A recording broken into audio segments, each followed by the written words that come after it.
Hey guys, welcome back to another video by Fully Informed Trade, or Fitrade for short, knowledge for everyone.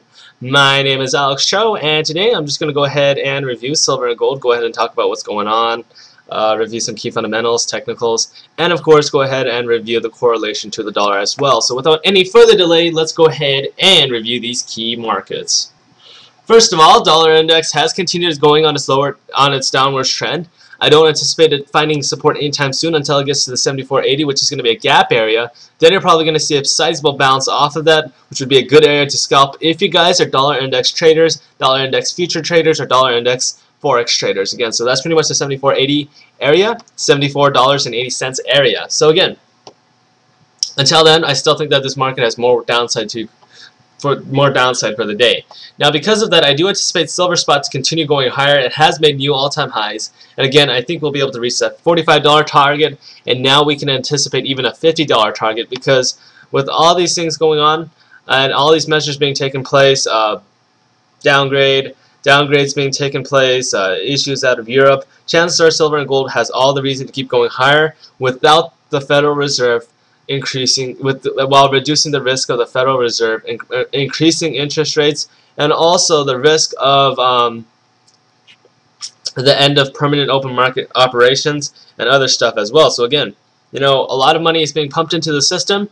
The monetary supply continues to expand, especially out of China, even with all those measures being taken place. So again, inflation worldwide is going through new all-time records, and again, the consumer price index clearly shows it for the Chinese. That's why silver and gold keeps going higher, because remember, global inflation is not just the U.S. Federal Reserve that's to blame. That's a lot of other things. There's a lot of other factors, like the emerging markets as well. Emerging markets does have a lot of demand for silver. You could also include India into the mix as well. And again, coming from these economies where you're basically putting 30 million new vehicles out on the road every single year, you have to think, for economies that are growing at such a vast and rapid rate, why would you think that the Federal Reserve is alone is the sole entity responsible for the rise in silver? There are so many factors aside from the Federal Reserve. The Federal Reserve will be one of them. And of course, permanent open market operations is having a huge impact. But we also got to acknowledge the demand for silver out of global markets as well. I think over the longer term, silver and gold is still a very strong investment. I don't think that, I think that over the long term, if your objective is to hedge against inflation or a weakening currency environment, or just basing it on the consumer price index, that's your true measure on inflation. If that's what you want to protect against, then of course silver and gold is probably the way to go. Sometimes irrationality can get to a point where silver at some point in the future will go up in huge amounts of value, and then it will pop and burst. And eventually silver and gold will go back to their true notional value based on the consumer price index inflation back from 1970. So again, I would probably have to bring out a chart and figure out, from 1970 onwards, probably determine a good, it's really hard to value a commodity for what it really is, because commodities are commodities. Again, it's pretty much worth what one is willing to pay for it.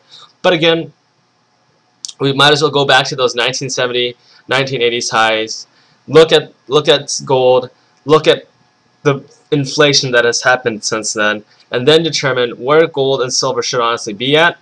And again, I'm thinking silver should be at around 150, but if it ever gets above that point, it's because of irrational exuberance, too much demand, and again, when demand pops, and there's going to be a lot of supply eventually, you're going to see some major corrections come along the way, and maybe even a gold or silver crash. So again, right now these valuations are relatively safe, but remember guys, we're basically building up a bubble. And a bubble isn't, people get this negative connotation of what a bubble is. Don't think of a bubble as being negative. The richest hedge fund manager, or one of the richest, George Soros, says, "I made a killing and I made a career after chasing bubbles." There is nothing wrong with chasing a gold or silver bubble. Don't ever think that. But what I do want you guys to think, that you guys are in a bubble, and eventually it's going to burst, and you guys want to be the first ones to exit out of it. But right now is not the time to be exiting out of silver or gold. You probably want to buy back into it once the Federal Reserve starts raising interest rates again.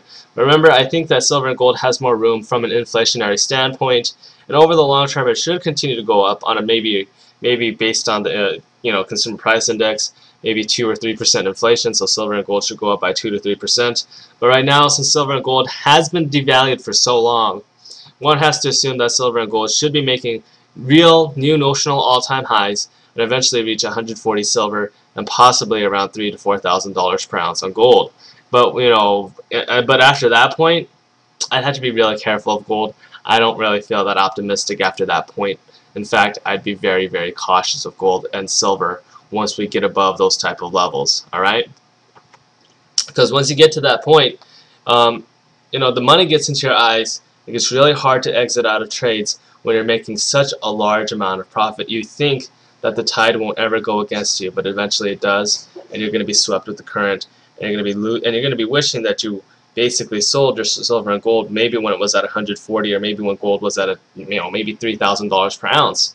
Okay, now let's move on to the next chart, which is going to be the gold spot. Gold spot is going up a little bit. It has touched the 1,499. I really wish it would go. It would hit 1,500 and break above it. That'd be really nice. I think it will happen eventually. And that is pretty much my price target for. That was pretty much my price target for April, and I guess it has. And I guess if it reaches it by the end of today or tomorrow, I guess I probably beated my own expectations on what I was anticipating.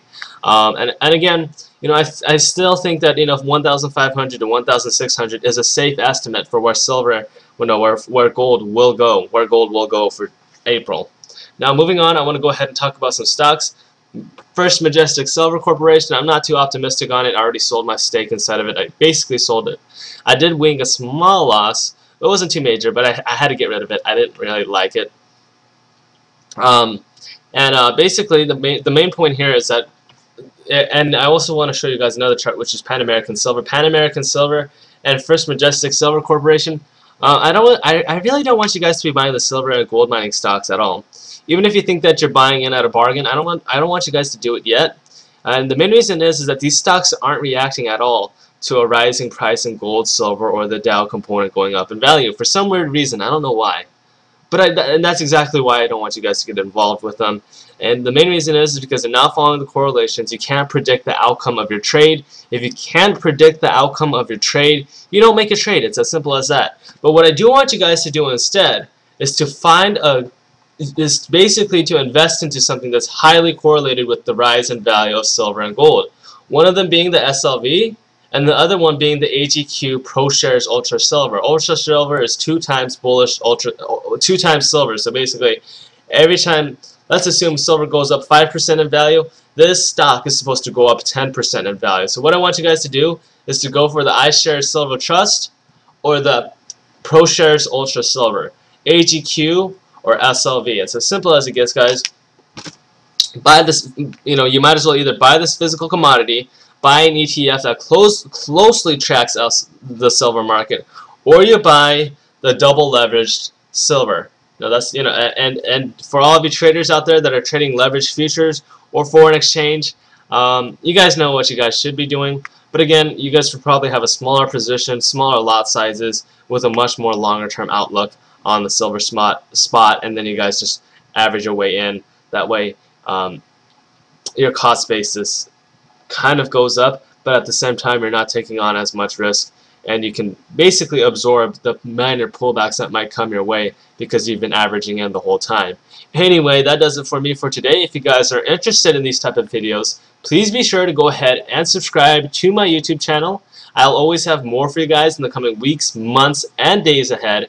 And also, if you guys are interested in this charting software that I use, check out the link right below this video. It helps a ton. I believe that it clearly outlines where the trend is going, and also that's pretty much it. So basically, have a nice day, guys. I hope your trading does work out very well for your long-term investors. I hope your investments do well. And again, I'll see you all later, and I'll go ahead and see you all next time. Take care.